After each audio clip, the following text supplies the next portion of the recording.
ನೀವೆಲ್ಲರೂ ಕಾತುರದಿಂದ ಕಾಯುತ್ತಿರುವ ಹಲ್ವಾ ಇನ್ನೇನು 5 ನಿಮಿಷದಲ್ಲಿ ರೆಡಿ ಆಗೋಗುತ್ತೆ. ಹೇಗೆ ರೆಡಿ ಆಗುತ್ತೆ ಅಂತ ನಾನು ತೋರಿಸ್ತೀನಿ. ಹೀಗೂ ಬುಂಟೆ. ಏ ಅಮ್ಮು, ನೀನು ಈ ಥರ ಎದುರಿಸಿದ್ರೆ ಯಾರು ನಾವು ಹಲ್ವಾ ಮಾಡೋದನ್ನ ನೋಡಲ್ಲ, ಎದ್ರುಕೊಂಡು ಓಡೋಗ್ತಾರೆ ಅಷ್ಟೇ. ಅಕ್ಕ, ನಾವು ಮಾಡ್ತಿರೋದು ಫಸ್ಟ್ ವಿಡಿಯೋ. ಎಲ್ಲರ ಥರ ನಾರ್ಮಲ್ ಆಗಿ ಮಾಡಿದ್ರೆ ಚೆನ್ನಾಗಿರಲ್ಲ. ನಾವೇನಾದ್ರೂ ಡಿಫ್ರೆಂಟ್ ಆಗಿ ಮಾಡಬೇಕು, ಆವಾಗಲೇ ನಮಗೆ ಸಬ್ಸ್ಕ್ರೈಬರ್ಸ್ ಜಾಸ್ತಿ ಆಗೋದು. ಸುಮ್ಮನೆ ಮಾಡೋ, ನಾನು ವಿಡಿಯೋ ಮಾಡ್ತೀನಿ.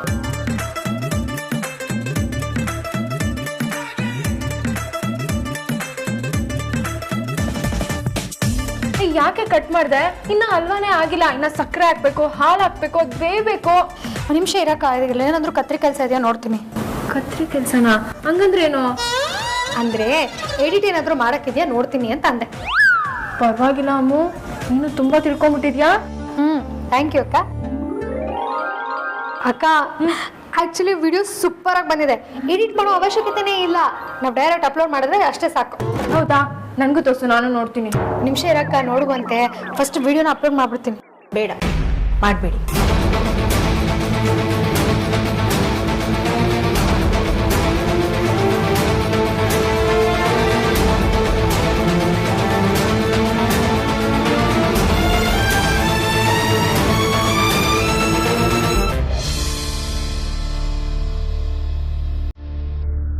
ನೋಡಿ ಮಕ್ಕಳ, ನೀವೇನ್ ಮಾಡಕ್ ಹೊರಟಿದ್ದೀರಾ ನನಗೆ ಗೊತ್ತಿಲ್ಲ. ಆದ್ರೆ ಹೊಸ ಮುನ್ನಡೆ ಬರೆಯೋಕ್ಕೆ ಮುಂದೆ ಹೋಗ್ತಿದ್ದೀರಾ ಅಂತ ಅರ್ಥ ಮಾಡ್ಕೊಳ್ಬಲ್ಲೆ. ನೀವೇನು ಕೆಲಸ ಮಾಡ್ತಿರೋ ಅದರಲ್ಲಿ ಯಶಸ್ವಿ ಆಗಲಿ. ಆದರೆ ಯಾವುದೇ ಕೆಲಸ ಶುರು ಮಾಡೋಕ್ಕೆ ಮೊದಲು ದೇವ್ರನ್ನ ನೆನೆಸ್ಕೋಬೇಕು ಅಲ್ವಾ? ನೀವೀಗ ಮಾಡಿರೋ ಸ್ವೀಟನ್ನು ದೇವರ ಮುಂದೆ ನೈವೇದ್ಯಕ್ಕಿಟ್ಟು ನೀವೇನು ಸಾಧನೆ ಮಾಡಬೇಕು ಅಂತ ಹೊರಟಿದ್ದೀರೋ ಅದನ್ನು ಮಾಡಿ. ಹಾಗಾದ್ರೆ ಸರಿ ಅಮ್ಮ. ಇನ್ನೊಂದು 5 ನಿಮಿಷದಲ್ಲಿ ರೆಡಿ ಆಗಿಬಿಡುತ್ತೆ, ಕೊಡ್ತೀನಿ.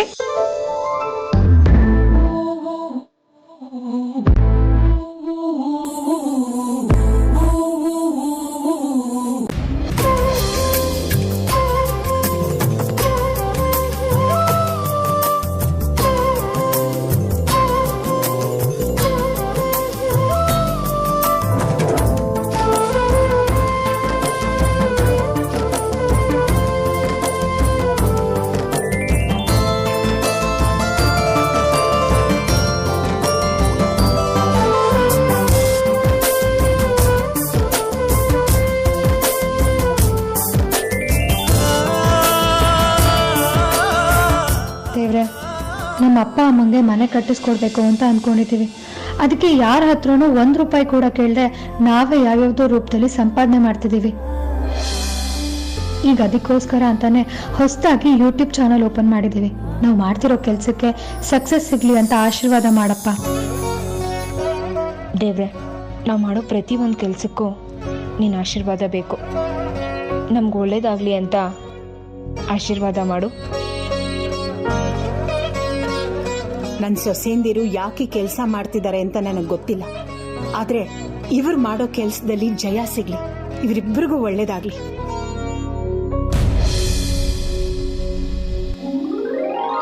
ಅಕ್ಕ, ವಿಡಿಯೋನ ಇವಾಗ ಅಪ್ಲೋಡ್ ಮಾಡ್ತೀನಿ.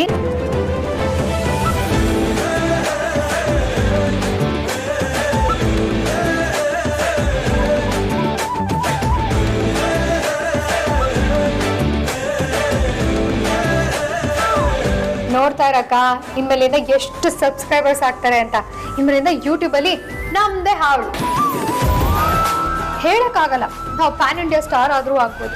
ನಾವು ಮಾಡಿರೋ ವಿಡಿಯೋ ನೆಕ್ಸ್ಟ್ ಲೆವೆಲ್ಗಿದೆ. ನಮ್ಮ ಮುಂದೆ ಎಲ್ಲರೂ ಧೂಳಿಪಾಠ ಆಗೋದಂತೂ ಗ್ಯಾರಂಟಿ. ಹಂಗೆ ಅಮ್ಮ, ಈ ವಿಷಯ ಹೆದರ್ಕೊಳ್ಳೋ ಅಗತ್ಯನೇ ಇಲ್ಲ. ಈ ವಿಷಯ ನಮ್ಮ 3 ಜನದ ಮಧ್ಯೆನೇ ಇರುತ್ತೆ. ಥ್ಯಾಂಕ್ ಯು ಅಮ್ಮ. ಒಳ್ಳೇದಾಗಲಿ. ಯಾವ ವಿಷಯ? ನಿಮ್ಮ 3 ಜನದ ಮಧ್ಯೆ ಮಾತ್ರ ಇರೋದು?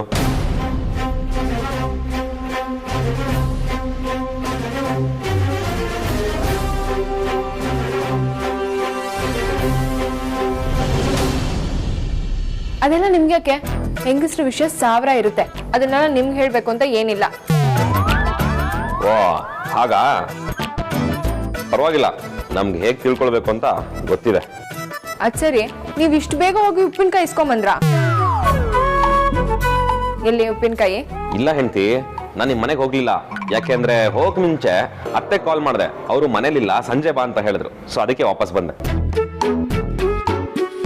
ಹಾಗಾದ್ರೆ ಆಫೀಸ್ಗೆ ಹೋಗ್ಬೋದಲ್ವಾ? ಮತ್ತೆ ಯಾಕೆ ವಾಪಸ್ ಬಂದ್ರಿ? ಅಕ್ಕ ತಂಗಿ ಸೇರ್ಕೊಂಡು ಏನೋ ಮಾಡ್ತಿದ್ದೀರಾ ಅಂತ ಫೀಲ್ ಆಯ್ತು, ಅದಕ್ಕೆ ನೋಡ್ಕೊಂಡು ಹೋಗೋಣ ಅಂತ ಬಂದೆ. ಹೌದು, ಏನ್ ಸ್ಪೆಷಲು? ಸ್ವೀಟ್ ಎಲ್ಲ ಮಾಡ್ಬಿಟ್ಟಿದ್ದೀರಾ? ಯಾವ ಖುಷಿಗೆ? ಬಾಬಾ, ನಿಮ್ಮ ಅಣ್ಣ ಹೊಸ ಸ್ಟಾರ್ಟ್ಅಪ್ ಕಂಪ್ನಿಗೆ ಫೈನಾನ್ಸ್ ಸ್ಟಾರ್ಟ್ ಮಾಡ್ತಿದ್ದಾನಲ್ವಾ, ಅದಕ್ಕೆ ಅವನಿಗೆ ಒಳ್ಳೇದಾಗ್ಲಿ ಅಂತ ಕ್ಯಾರೆಟ್ ಹಲ್ವಾ ಮಾಡಿ ದೇವ್ರಿಗೆ ಪೂಜೆ ಮಾಡ್ತಿದ್ವಿ. ನೀವು ದೇವ್ರಿಗೆ ಕೈ ಮುಕ್ಕೊಳ್ಳಿ ಬಾಬಾ, ಒಳ್ಳೇದಾಗತ್ತೆ. ವರ್ಷಂಗೆ ಖಂಡಿತ ಒಳ್ಳೇದ್ ಮಾಡ್ತಾನೆ.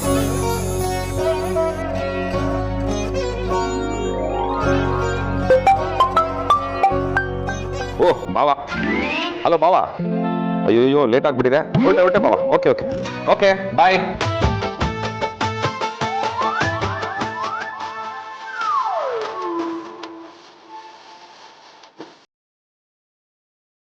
ಚೆನ್ನಾಗಿ ಮ್ಯಾನೇಜ್ ಮಾಡಿದ್ವಮ್ಮ.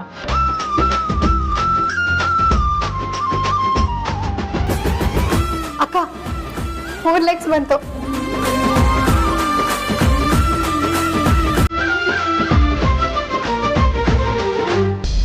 ನಿಧಾನ ತಗೊಳ್ಳಿ.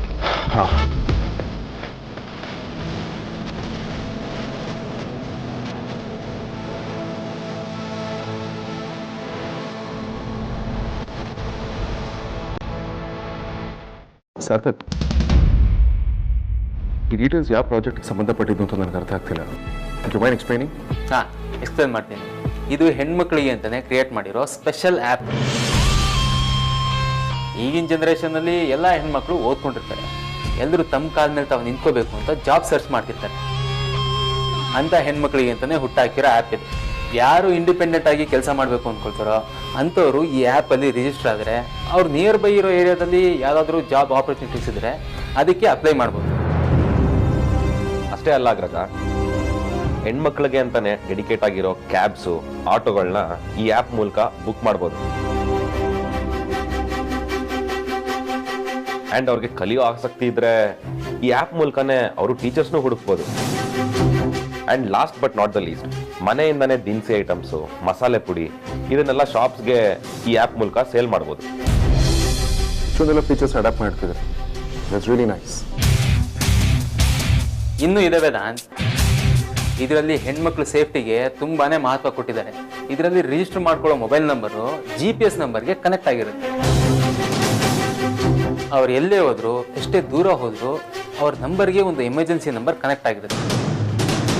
ಅಕಸ್ಮಾತಾಗಿ ಅವ್ರು ಏನಾದ್ರು ಪ್ರಾಬ್ಲಮಲ್ಲಿ ಸಿಕ್ಕಾಕೊಂಡ್ರೆ ಪವರ್ ಬಟನ್ನ ಪ್ರೆಸ್ ಮಾಡಿದ್ರೆ ಸಾಕು, ಹತ್ತಿರದಲ್ಲೇ ಇರೋ ಪೊಲೀಸ್ ಸ್ಟೇಷನ್ಗೆ ಮೆಸೇಜ್ ಹೋಗುತ್ತೆ. ಆ್ಯಂಡ್ ಯಾರ ಸಹಾಯನೂ ಇಲ್ಲದೆ ಹೆಣ್ಮಕ್ಳು ಅವ್ರವ್ರ ಕೆಲಸನ ಪಡ್ಕೊಳ್ಬೋದು. ಇನ್ನೊಂದು ಹೇಳ್ಬೇಕಂದ್ರೆ ಇದು ತುಂಬಾ ಹೆಣ್ಮಕ್ಳಿಗೆ ಸೇಫ್ ಅಂತ ಹೇಳ್ಬೋದು. ಬೈ ದ ವೇ, ಯಾಕೆ ಹೆಸರೇನು? ನಮ್ಮ ಸ್ಟೇಟ್ ಹೆಣ್ಮಕ್ಳಿಗೆ ಜಾಸ್ತಿ ಅವಕಾಶ ಸಿಗಿದೆ ಅನ್ನೋ ಕಾರಣಕ್ಕೆ ಕನ್ನಡದಲ್ಲೇ ಗೆಳತಿ ಅಂತ ಹೆಸರಿಡುತ್ತಾರೆ. ವಂಡರ್ಫುಲ್ ಸಾರ್ಥಕ್. ನಂಗೆ ನಿಜವಾಗ್ಲೂ ಆ್ಯಪಿನ ಹೆಸರು ಬಹಳ ಇಷ್ಟ ಆಯ್ತು. ಇನ್ಯಾಗ್ತಡ ಈ ಆ್ಯಪ್ನ ಕ್ರಿಯೇಟ್ ಮಾಡಿದವ್ರಿಗೆ ನಾನು ಫಂಡ್ ಮಾಡೋದಕ್ಕೆ ರೆಡಿ ಇದೀನೇನೋ ಮೇಲ್ನ ಕಳಿಸ್ಕೊಡಿ. ಓಕೆ ವೇದಾಂತ್, ಇವತ್ತೇ ಕಳಿಸ್ತೀನಿ. ಕಾಂತ,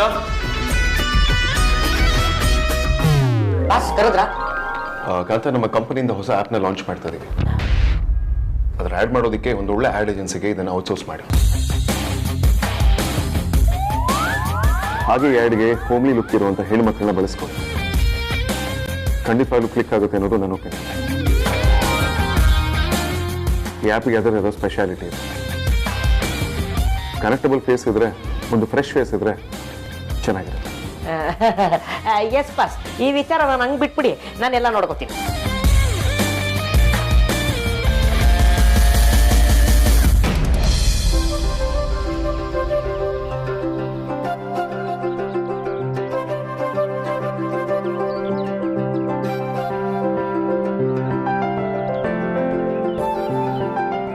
ಏನ್ರಿ ಮಾಡ್ತಿದ್ದೀರಾ? ಯಾರ್ಯಾರಿಗೆ ಎಷ್ಟೆಷ್ಟು ಕೊಡಬೇಕು ಅಂತ ಲೆಕ್ಕ ಬರಿತಾ ಇದ್ದೀನಿ. ಈ ಲೆಕ್ಕದ ಪಟ್ಟಿ ನೋಡಿದ್ರೆ ಈ ಜನ್ಮದಲ್ಲಿ ಇದನ್ನು ತೀರಿಸ್ತೀನ ಅಂತ ಅನ್ನಿಸ್ತಾ ಇದೆ. ಬರೀ ಅಲ್ಲ, ಇಷ್ಟೆಲ್ಲ ಸಾಲ ಆಗುತ್ತೆ ಅಂತ ನಾನು ಕನಸು ಮನಸ್ಸಲ್ಲೂ ಎಣಿಸಿರಲಿಲ್ಲ. ರೀ, ನಾವು ಬರೀ ಸಾಲ ಮಾಡೋದೇ ಆಗಿದೆ. ಅದನ್ನು ಹೆಂಗೆ ತೀರಿಸ್ಬೇಕು ಅಂತ ಗೊತ್ತಾಗ್ತಿಲ್ಲ. ಈ ಸಾಲನೆಲ್ಲ ತೀರಿಸಿ ಯಾವಾಗ ಆ ಸಾಲದ ಸುಳಿಯಿಂದ ಹೊರಗಡೆ ಬರ್ತೀವೋ ಅಂತ ಕಾಯ್ತಾ ಇದ್ದೀನಪ್ಪ. ನನಗೂ ಹಾಗೆ ಅನ್ನಿಸ್ತಾ ಇದೆ ಪರಿ.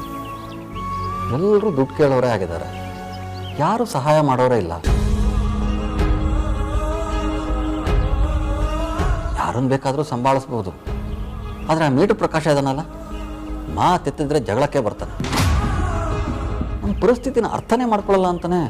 ಅವನ ಹತ್ರ ಸಾಲ ಎಷ್ಟಿದೆ? ತಿಂಗಳಿಗೆ 9,000 ಪರಿ. ನಮ್ಮ ಹತ್ರ ಪೂರ್ತಿ ದುಡ್ಡಿಲ್ಲ, ಸ್ವಲ್ಪ ಕಮ್ಮಿ ಇದೆ. ಆದರೆ ಅವನು ಅದನ್ನೆಲ್ಲ ಕೇಳಲ್ಲ. ಕಟ್ಟಬೇಕು ಅಂದಮೇಲೆ ಪೂರ್ತಿ ಕಟ್ಟಬೇಕು ಅಂತ ಜಗಳಕ್ಕೆ ಬರ್ತಾನೆ. ಎಲ್ಲರ ಮುಂದೆ ಮಾನ ತೆಗಿತಾನೆ.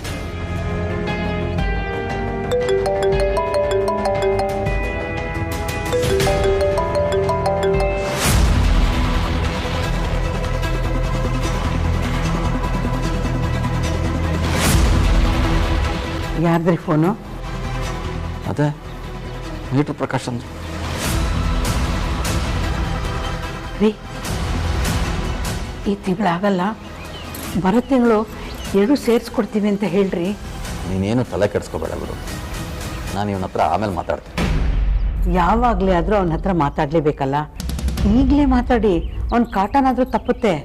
ಬೇಡ, ಆಮೇಲೆ ಮಾತಾಡ್ತೀನಿ. ಅವನ ಭಾಷೆ ಸರಿ ಇಲ್ಲ, ತುಂಬ ಕೆಟ್ಟದಾಗಿ ಮಾತಾಡ್ತಾನೆ. ಆಮೇಲೆ ಒಂದು ಹೋಗಿ ಇನ್ನೊಂದು ಆಗೋದು ಬೇಡ.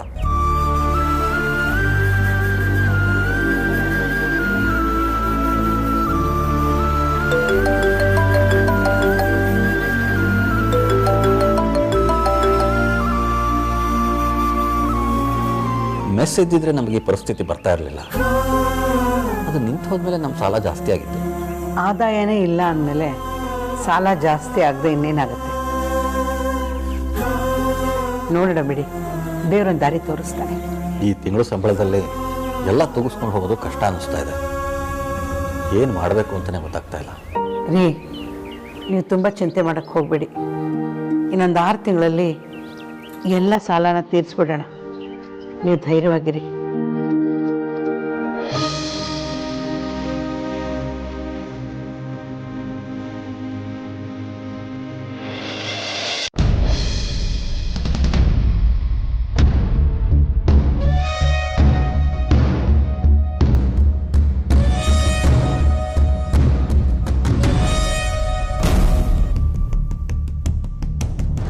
ನೀವು ಇವರು ರಮಾ ಅಂತ. ಹೇಳಿಮ್ಮ, ನಿಮ್ಗೆ ಏನು ಹೆಲ್ಪ್ ಆಗಬೇಕಿತ್ತು? ಅವರು ಹೆಲ್ಪ್ ಕೇಳ್ಕೊಂಡು ಬಂದಿಲ್ಲ ವೇದಾಂತ್. ಮತ್ತೆ ಇವರು ಇವತ್ತಿಂದ ನಮ್ಮ ಬ್ರಾಂಚ್ ಆಫೀಸಲ್ಲಿ ರಿಸೆಪ್ಷನಿಸ್ಟ್ ಆಗಿ ಕೆಲಸ ಮಾಡ್ತಿದ್ದಾರೆ. ಹೋಲಿಯಾ, ರಿಸೆಪ್ಷನಿಸ್ಟ್ ರಿಕ್ವೈರ್ಮೆಂಟ್ ಇದೆ ಅಂತ ನನಗೆ ಯಾರು ಹೇಳಿರ್ಲಿಲ್ಲ. ನೀನು ಹೇಳಿಲ್ಲ, ನಾನೇ ಕಳಿಸಿದ್ದೀನಿ. ದಟ್ಸ್ ಕೂಲ್, ಬಟ್ ನಾನು ಮುಂಚೆ ಇನ್ಫಾರ್ಮ್ ಮಾಡ್ಬೇಕು ತಾನೆ? ವೇದಾಂತ್, ನಾವಿಬ್ರು ಮದ್ವೆಗಿಂತ ಮುಂಚೆ ಹೊರಗಡೆ ಹೋಗ್ತಿದ್ದಾಗ ಒಬ್ರು ಮಂಗಳಮುಖಿನ ನೋಡಿ ನೀನೇನ್ ಹೇಳಿದ್ದೆ ಅಂತ ನಿನ್ಗೆ ನೆನಪಿದ್ಯಾ?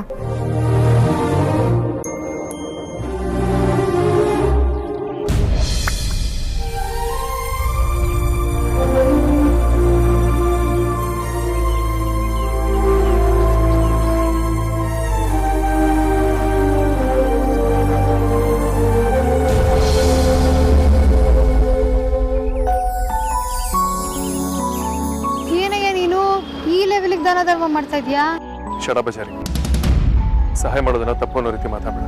ಅಲ್ಲ ಕಣಯ್ಯ, ಎಲ್ರು 10 ರೂಪಾಯಿ 20 ರೂಪಾಯಿ ಕೊಡ್ತಾರೆ, ನೀನ್ ನೋಡಿದ್ರೆ 500 ರೂಪಾಯಿ ಕೊಡ್ತಿದ್ಯಲ್ಲ, ಅದಕ್ಕೆ ಕೇಳ್ದೆ.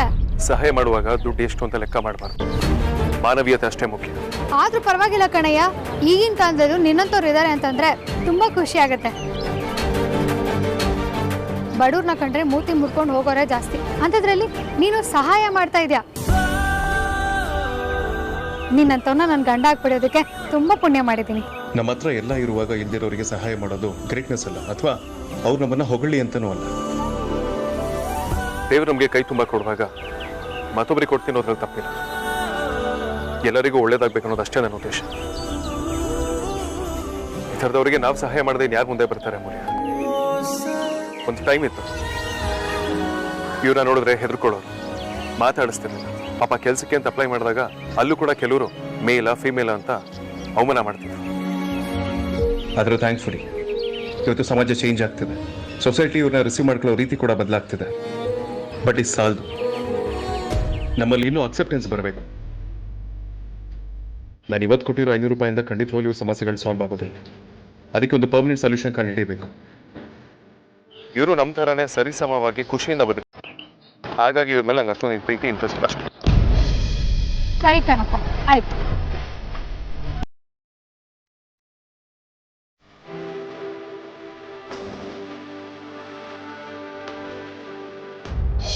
ಬರೀ ಬರೀ ರೇಷನ್ ತಗೊಂಬಂದ ಬರೀ. ಇಲ್ಲ ರೀ, ಆ ರೇಷನ್ ಅಂಗಡಿಯವನು ಕೊಡಲ್ಲ ಅಂತ ಹೇಳಿಬಿಟ್ಟ. ಯಾಕೆ, ಏನಾಯ್ತು? ನಾವಿನ್ನೂ ಅವನಿಗೆ 400 ರೂಪಾಯಿ ಬಾಕಿ ಕೊಡೋದಿದೆ. ನಾನು ದಿನಸಿ ತರಕ್ಕೆ ಹೋದಾಗ ನೀವು ಬಾಕಿ ತೀರಿಸಿ, ಇಲ್ದಿದ್ರೆ ನಾನು ದಿನಸಿ ಕೊಡಲ್ಲ ಅಂತ ಎಲ್ರ ಮುಂದೆ ಅವಮಾನ ಮಾಡಿಬಿಟ್ಟ. 400 ರೂಪಾಯಿ ತಗೊಂಡು ದೇಶ ಬಿಟ್ಟು ಹೊಟ್ಟೋಗ್ತೀವ? ಕೊಡ್ತೀವಿ ಅಂತ ಹೇಳಬೇಕಿತ್ತು. ಹೇಳಿದೆ ರೀ, ಆದರೆ ಅವನು ಕೇಳ್ತಿಲ್ಲ. ತುಂಬ ಅವಮಾನ ಆಗೋ ಥರ ಎಲ್ಲ ಮಾತಾಡ್ಬಿಟ್ಟ. ಅದಕ್ಕೆ ಯಾಕೆ ಬೇಜಾರು ಮಾಡ್ಕೊತ್ಯಾ? ದುಡ್ಡು ಅವನ ಮುಖದ ಮೇಲೆ ಬಿಸಾಕ್ಬಿಟ್ಟು ಬರೋಣ ಇರೋ.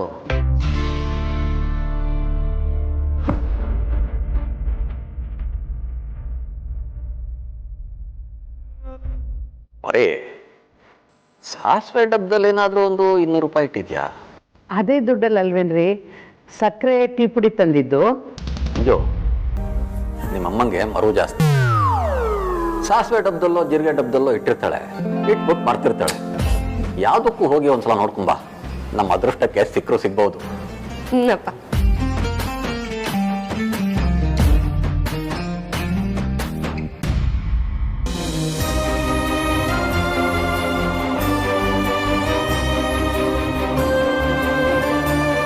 ಅಪ್ಪ, ಅಮ್ಮ ಯಾವುದೋ ಡಬ್ಬದಲ್ಲಿ ಮರ್ತು ದುಡ್ಡಿಟ್ಟಿದ್ದಾಳೆ ಅಂತ ಅನ್ಕೊಂಡಿದ್ದಾರೆ. ಇಲ್ಲಿ ನೋಡಿದ್ರೆ ದುಡ್ಡೇ ಇಲ್ಲ. ಇವಾಗ ಏನ್ ಮಾಡ್ಲಿ ನಾನು? ನಾನು ದುಡ್ದಿದ್ದು 500 ರೂಪಾಯಿನ ಬೆಳಗ್ಗೆ ತಾನೇ ಕಿಚನಲ್ಲಿ ಇಟ್ಟಿದ್ದೆ. ಅದನ್ನೇ ಯಾವುದೋ ಬೇಳೆ ಡಬ್ಬದಲ್ಲಿ ಇತ್ತು ಅಂತ ಸುಳ್ಳು ಹೇಳಿ ಅಪ್ಪನ್ ಕೊಟ್ಬಿಡ್ತೀನಿ. ಪಾಪ, ಅವಾಗ ನನ್ನಿಂದ ಅವ್ರಿಗೆ ಸ್ವಲ್ಪನಾದ್ರೂ ಸಹಾಯ ಆಗುತ್ತೆ. ಮಂಜು, ಸಿಕ್ತೇನಮ್ಮ? ಇದ್ರೆ ತಾನೇ ಸಿಗೋದಕ್ಕೆ. ಅವಳೇನಾದ್ರೂ ಜಾದು ಮಾಡ್ಬೇಕಷ್ಟೆ.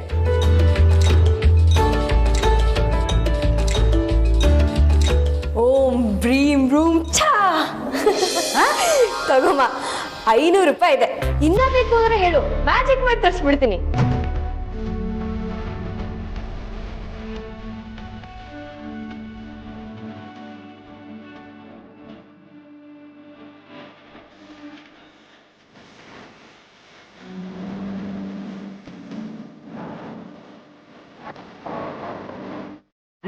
ರೂಪಾಯಿ ಇತ್ತ? ಏನ್ ಜೀವ್, ಇದೆಲ್ಲ ಇತ್ತು?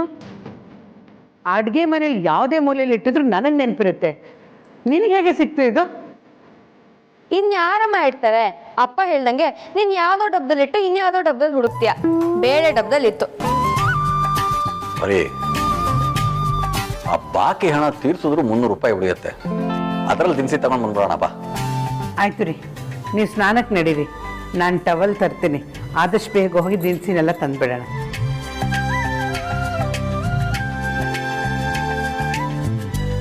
ಈಗ ನಾವಿರೋ ಪರಿಸ್ಥಿತಿಲಿ 500 ರೂಪಾಯಿ ನಮಗೆ ದೊಡ್ಡದು. ನಾನೇನಾದ್ರೂ ಕೆಲ್ಸಕ್ಕೆ ಸೇರ್ಕೊಂಡಿರ್ಲಿಲ್ಲ ಅಂದ್ರೆ ನಮ್ಮ ಹತ್ರ ಈಗ ಅಷ್ಟು ದುಡ್ಡು ಇರ್ತಾ ಇರ್ಲಿಲ್ಲ. ನನ್ನಿಂದ ಸ್ವಲ್ಪನಾದ್ರೂ ಅಪ್ಪ ಅಮ್ಮಂಗೆ ಬರ್ಡನ್ ಕಮ್ಮಿ ಆಯ್ತಲ್ವಾ, ಅಷ್ಟೇ ನನಗೆ ಖುಷಿ. ಸಾರಿ ವೇದಾಂತ್, ಬೇಜಾರು ಮಾಡ್ಕೋಬೇಡ. ನೀನು ಅವತ್ತು ಇವ್ರನ್ನ ಕಾಳಜಿಯಿಂದ ಮಾತಾಡಿಸಿ ಪ್ರೀತಿ ತೋರಿಸಿದ್ದಕ್ಕೆ ನಾನು ಇವತ್ತು ಇವ್ರನ್ನ ಕರ್ಕೊಂಡು ಬಂದಿತ್ತು. ಇವ್ರನ್ನ ಬೇರೆ ಯಾರು ಅಂದ್ಕೋಬೇಡ. ಅವತ್ತು ನೀನು ಯಾರಿಗೆ ದುಡ್ಡು ಕೊಟ್ಟು ಮೆಚ್ಚುಗೆಯಿಂದ ಮಾತಾಡ್ಸಿದ್ಯೋ ಅವರೇ ಇವರು. ಹೌದಾ? ಹೌದು ವೇದಾಂತ್. ಒಳ್ಳೆ ಗುರು ಸಿಗ್ಲಿ ಅಂತ ಶಿಷ್ಯ ಹೇಗೆ ವೇಟ್ ಮಾಡ್ತಿರ್ತಾನೋ, ಒಳ್ಳೆ ಶಿಷ್ಯ ಸಿಗ್ಲಿ ಅಂತ ಗುರು ಕೂಡ ವೇಟ್ ಮಾಡ್ತಿರ್ತಾನೆ. ಇವರು ಕೂಡ ಅದೇ ಥರ ವೇದಾಂತ್. ನಮ್ಮಂಥವ್ರಿಗೆ ಒಳ್ಳೆ ಬದುಕನ್ನ ಕಟ್ಕೊಡೋದಕ್ಕೆ ಯಾರಾದರೂ ಬರ್ತಾರೆ, ನಮ್ಮ ಕಷ್ಟ ಸುಖಕ್ಕೆ ಯಾರಾದರೂ ಆಗ್ತಾರೆ ಅಂತ ವೇಟ್ ಮಾಡ್ತಿರ್ತಾರೆ. ಇಂಥವ್ರನ್ನ ಮೇಲ್ತರೋದಕ್ಕೆ ನೀನಂತವ್ನು ಬರಲೇಬೇಕು ವೇದಾಂತ್. ಭಿಕ್ಷೆ ಬೇಡಬೇಡಿ ಅಂತ ಹೇಳೋದು ಬಿಟ್ಟು ನಮ್ಮ ಆಫೀಸಲ್ಲಿ ನಮ್ಮ ಜೊತೆ ಕೆಲಸ ಮಾಡಿ ಅಂತ ಕೈ ತುಂಬ ಕೆಲಸ ಕೊಟ್ಟು ಸ್ವಾಭಿಮಾನದಿಂದ ಬದುಕಿ ಅಂತ ಎಂಕರೇಜ್ ಮಾಡಬೇಕು. ನೀನು ಆ ಕೆಲಸ ಮಾಡ್ತೀಯಾ, ಇವ್ರಿಗೆ ಬದುಕನ್ನ ಕಟ್ಕೊಡ್ತೀಯಾ ಅಂತ ನಾನು ಇವ್ರನ್ನ ಎಲ್ಲಿ ಕರ್ಕೊಂಡು ಬಂದಿದ್ದೀನಿ. ನಮ್ಮ ಬ್ರಾಂಚ್ ಆಫೀಸಲ್ಲಿ ಪೋಸ್ಟ್ ಖಾಲಿ ಇದೆ, ನೀನೇ ಇವ್ರಿಗೆ ಒಂದು ಕೆಲಸ ಕಟ್ಕೊಡ್ಬೇಕು. ಒಳ್ಳೆ ಕೆಲಸ ಮಾಡಿದೆ ಮೌಲ್ಯ. ಇನ್ನು ಮುಂದೆ ಇವರು ನಮ್ಮೊಟ್ಟಿಗೆ ಕೆಲಸ ಮಾಡ್ತಾರೆ.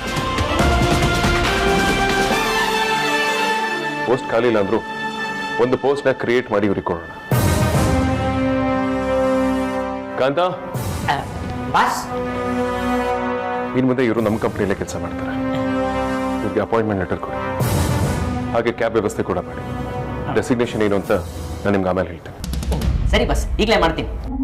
ಆಚಾರಿ, ಇವ್ರಿಗೆ ಏನಾದರೂ ಒಳ್ಳೇದು ಮಾಡಬೇಕು ಅನ್ನೋ ಥಾಟ್ ಖಂಡಿತವಾಗ್ಲೂ ಇತ್ತು, ಆದರೆ ಏನು ಮಾಡಬೇಕು ಅಂತ ಗೊತ್ತಿರಲಿಲ್ಲ. ಇವತ್ತು ನನಗೆ ಕನಸು ಅನ್ಸಾಗೋದ್ರ ಜೊತೆಗೆ ಇವ್ರಿಗೊಂದು ಹೊಸ ಕನಸನ್ನ ಕಟ್ಕೊಡ್ತೇನೆ. ಅದಕ್ಕೆ ಹೇಳೋದು, ನೀವು ಯಾವಾಗಲೂ ನನ್ನ ಜೊತೆ ಇರಬೇಕು.